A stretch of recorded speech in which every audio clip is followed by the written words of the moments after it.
Giorno 114. Oggi mi sveglio estremamente sereno.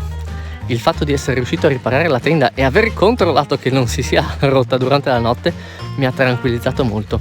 E anche il fatto che non ci fosse nulla di bagnato mi ha permesso di partire al meglio.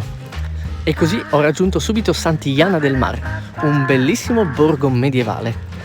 Dopodiché ho ripreso il percorso senza pretese né aspettative e ho camminato piacevolmente sui colli della Cantabria fino ad un'altra località molto interessante, Cobreces, non tanto per la città quanto per la sua spiaggia.